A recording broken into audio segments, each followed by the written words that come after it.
اب ان حروف کو جب شمار کرنے والوں نے شمار کیا ایک اندازے کے مطابق، تو فرمایا کہ ان حروف میں الف جو استعمال ہوا ہے قرآن حکیم کے اندر وہ 48,872 مرتبہ استعمال، 48,872 مرتبہ۔ صرف الف کے بارے میں اگر ہم یہ سوچیں کہ اگر الف اتنی مرتبہ استعمال ہوا اور ایک الف اگر علم کا ایک ہی دروازہ کھول دے تو پھر صرف الف علم کے کتنے دروازے کھولے گا؟ یہ میں کم کر کے بتا رہا ہوں، حرف ایک دروازہ نہیں کھولتا۔ جب انسانی عقل استعمال ہوتی ہے، شعور استعمال ہوتا ہے، اللہ کی توفیق شامل ہوتی ہے، تو پھر بعض مرتبہ ایک حرف علم کا ایک دروازہ نہیں کھولتا، کئی ایک دروازے کھول دیتا ہے۔ تو 48,872 مرتبہ الف استعمال ہوا،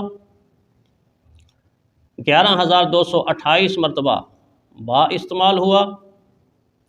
1,199 مرتبہ تا استعمال ہوا، اور 1,276 مرتبہ 3 نقطوں والا سا استعمال ہوا، اور 3,273 مرتبہ جیم قرآن حکیم کے اندر جیم کا ذکر ہوا، اور 973 مرتبہ ہا استعمال ہوا، اور اسی طرح 5,642 مرتبہ حرف دال استعمال ہوا، اور 4,697 مرتبہ ذال استعمال ہوا، اور 11,793 مرتبہ را استعمال ہوا، اس کو اردو کے اندر ہم رے کہتے ہیں، 1,590 مرتبہ زا استعمال ہوا، اور 5,991 مرتبہ سین، 2,253 مرتبہ شین، اور 2,013 مرتبہ صاد، اور 1,607 مرتبہ ضاد، 1,274 مرتبہ طا، اور 842 مرتبہ غا، اور 92,200 مرتبہ عین استعمال ہوا، 2,208 مرتبہ غین استعمال ہوا، اور 8,499 مرتبہ فا استعمال ہوا، 6,813 مرتبہ 2 نقطوں والا قاف استعمال ہوا، اور 9,522 مرتبہ ڈنڈی والا کعبے والا کاف استعمال ہوا، 3,432 مرتبہ لام استعمال ہوا، اور 26,535 مرتبہ میم استعمال ہوا، اور اسی طرح 26,560 مرتبہ نون استعمال ہوا، اور 2,556 مرتبہ واو استعمال ہوا، اور 2 آنکھوں والی ہا 1,907 مرتبہ ہا استعمال ہوئی، اور لام الف جو ہم پڑھتے ہیں 3,720 مرتبہ لام الف، اور 4,115 مرتبہ حمزہ، اور 25,919 مرتبہ یا قرآن حکیم کے اندر استعمال ہوئی۔ گویا یہ ٹوٹل حروف کی جو تعداد شروع میں نے بتائی 3,23,760 مرتبہ استعمال ہوئی ہے۔ ان حروف سے قرآن حکیم کو اللہ تعالیٰ نے مزین فرمایا، اللہ تعالیٰ نے زینت بخشی۔ اب جو میں عرض کر رہا تھا کہ اہل نظر کے نزدیک اور اہل دل کے نزدیک اس کی بہت ساری علم کی جہتیں ہیں، اپنے اپنے ذوق کے مطابق انہوں نے حروف کو کچھ جہات دی ہیں، اور ان جہات کے ساتھ ساتھ ہمیں یہ بھی معلوم ہونا چاہیے کہ یہ ایک ایسا علم ہے کہ جس کو سیکھنے کے لیے سیکھنے والے 1 سال 2 سال اور بعض مرتبہ کئی سال لگا دیتے ہیں، جس کو ہم علم تجوید کہتے ہیں، علم قرات کہتے ہیں، فن قرات کہتے ہیں۔ آپ اندازہ کریں کہ ٹوٹل حروف کتنے ہیں؟ 28 حروف کو اللہ تعالیٰ نے انسان کے اس چھوٹے سے منہ میں مختلف جگہوں سے نکالنے کے لیے الگ الگ جگہ رکھی ہوئی ہیں، جن کو مخارج کہتے ہیں۔ اب دیکھیں، ایک زبان ہے، دانت ہیں، حلق ہے، منہ کا احاطہ تو اتنا ہی ہے، لیکن اس منہ کی تقسیم کر کے سکھانے والے جب سکھاتے ہیں تو 17 مخارج بناتے ہیں کہ 17 جگہیں ایسی ہیں کہ جن جگہوں سے مختلف حرف نکلیں گے، تب جا کے حرف صحیح ادا ہوگا، وگرنہ حرف صحیح ادا نہیں ہوگا۔ حرف صحیح ادا نہیں ہوگا تو قرآن حکیم کا معنی ہی بدل جائے گا، قرآن حکیم کا مطلب ہی بدل جائے گا۔ تو 17 مخارج فن قرات والوں نے اس کے بنائے، تقسیم کر کر کے بتائے کہ 32 داندوں کے الگ الگ نام رکھ دیے،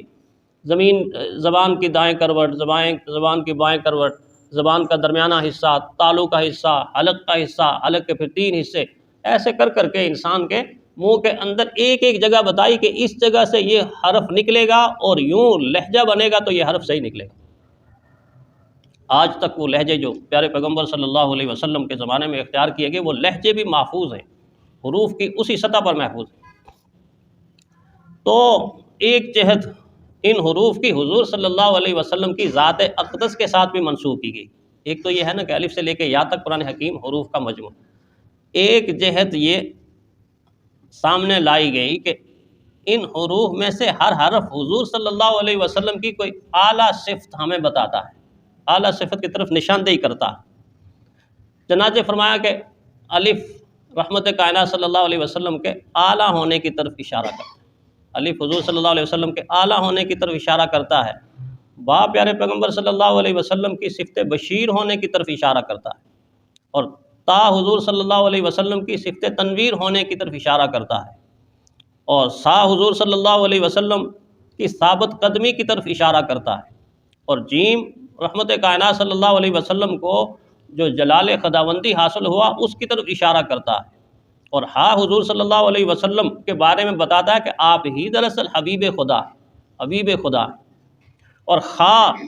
حضور صلی اللہ علیہ وسلم کی اعلیٰ ترین صفت، حضور کی ہر صفت اعلیٰ ترین ہے، لیکن صفات میں سے سب سے بلندی پر حضور صلی اللہ علیہ وسلم کی جو شان ہے وہ خاتم الانبیاء ہے، خاتم الانبیاء ہے۔ فرمایا خواہ حضور صلی اللہ علیہ وسلم کے خاتم الانبیاء ہونے کی طرف اشارہ کرتا ہے، دال اشارہ کرتا ہے کہ پیارے پیغمبر صلی اللہ علیہ وسلم دلیل خدا ہیں،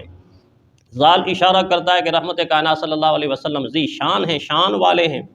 را اشارہ کرتا ہے کہ حضور صلی اللہ علیہ وسلم رسول خدا ہیں،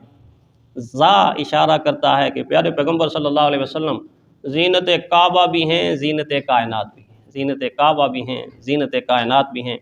سین اشارہ کرتا ہے کہ رسول اللہ صلی اللہ علیہ وسلم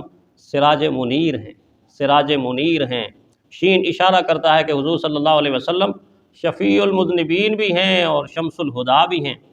صاد اشارہ کرتا ہے کہ پیارے پیغمبر صلی اللہ علیہ وسلم دشمنوں کے نزدیک بھی صادق الامین ہیں، صادق الامین ہیں، ضاد اشارہ کرتا ہے کہ حضور صلی اللہ علیہ وسلم ضامن بھی ہیں، اور طا اشارہ کرتا ہے کہ آپ کی ذات مبارکہ طاہر بھی ہے، طیب بھی ہے، طاہر بھی ہے، طیب بھی ہے، ضا اشارہ کرتا ہے کہ حضور صلی اللہ علیہ وسلم کامیاب ہیں، ظفر ہیں، کامیاب ہیں، عین اشارہ کرتا ہے کہ حضور صلی اللہ علیہ وسلم عالی شان بھی ہیں، عالی مقام بھی ہیں، اور اللہ کی طرف سے عادل بن کر بھی تشریف لائے، غین اشارہ کرتا ہے کہ حضور صلی اللہ علیہ وسلم کی ذات بھی غالب، آپ کا دین بھی تا قیامت غالب رہے گا، اور فے اشارہ کرتا ہے، فا اشارہ کرتا ہے کہ حضور صلی اللہ علیہ وسلم فاتح عالم ہیں، قاف اشارہ کرتا ہے کہ پیارے پیغمبر صلی اللہ علیہ وسلم قرآن ناطق بولنے والے قرآن ہیں، چلنے پھرنے اٹھنے بیٹھنے بولنے والے قرآن حکیم ہیں، اور کاف اشارہ کرتا ہے کہ حضور صلی اللہ علیہ وسلم کعبے والے بھی ہیں اور کوثر والے بھی ہیں، کعبے والے بھی ہیں اور کوثر والے بھی ہیں، اور لام اشارہ کرتا ہے کہ پیارے پیغمبر صلی اللہ علیہ وسلم لولاک کے مالک بھی ہیں، میم اشارہ کرتا ہے کہ مزمل بھی ہیں، مدثر بھی ہیں، اور محبوب کبریا بھی ہیں، محبوب کبریا بھی ہیں، نون اشارہ کرتا ہے کہ حضور صلی اللہ علیہ وسلم نور خدا ہیں، اور وہ اشارہ کرتا ہے کہ پیارے پیغمبر صلی اللہ علیہ وسلم ولایت کا سرچشمہ ہیں، ہاں اشارہ کرتا ہے کہ آپ صلی اللہ علیہ وسلم ہادی عالم ہیں۔ ایک کتاب لکھی ذکی کیفی صاحب نے بغیر نقطوں کے کتاب سیرت کی، ہادی عالم صلی اللہ علیہ وسلم، اور یا اشارہ کرتا ہے کہ یہی وہ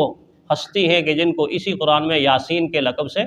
پکارا گیا ہے۔ اہل علم و اہل نظر نے ایک جہت یہ بھی کی کہ حضور صلی اللہ علیہ وسلم کی ذات انور سے حروف کو جوڑا۔ ایک آپ پڑھتے ہیں قرآن حکیم کے اندر، بعض قرآن حکیم جب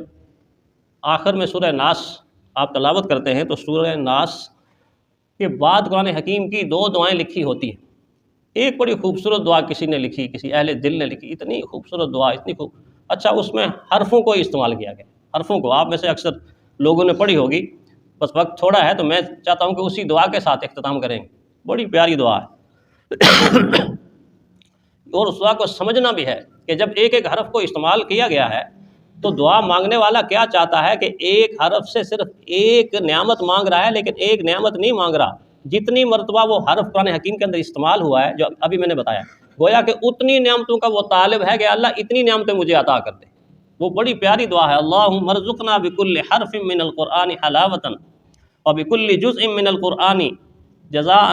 اللہم ارزقنا بالالف الفۃ۔ گویا بالالف الفۃ اس نے تو 1 سیکنڈ میں کہا، لیکن مانگا کیا ہے؟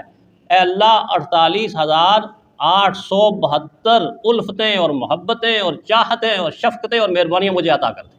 ایک الف نہیں، جتنے الف قرآن حکیم ہے اس طرح آپ آگے تصور کرتے جائیں۔ اللہم ارزقنا بالالف الفۃ وبالباء برکۃ وبالتاء توبۃ وبالثاء ثوابا وبالجیم جمالا وبالحاء حکمۃ وبالخاء خیرا وبالدال دلیلا وبالزال زکاء وبالراء رحمۃ وبالزاء زکاة وبالسین سعادة وبالشین شفاء وبالصاد صدقا وبالضاد ضیاء وبالطاء طراوة وبالظاء ظفرا وبالعین علما وبالغین غنا وبالفاء فلاحا وبالقاف قربة وبالکاف کرامة وباللام لطفة وبالمیم موعظة وبالنون نورا وبالواء وصلة وبالہاء ہدایة وبالیاء یقینا۔ آخر پہ ختم کی یا، اور یا ہے دراصل ساری کی ساری نیکیوں کی بنیاد، یقین، یعنی ایمان کی دولت مانگی ہے، ایمان کی دولت جو ساری کی ساری کائنات کی دولتوں سے سب سے زیادہ بہتر اور سب سے زیادہ عظیم دولت ہے، ایمان کی دولت۔ اللہ تعالیٰ سے ہم یہ دعا مانگتے ہیں کہ اللہ یہ دعا ہمارے حق میں بھی قبول فرمائے۔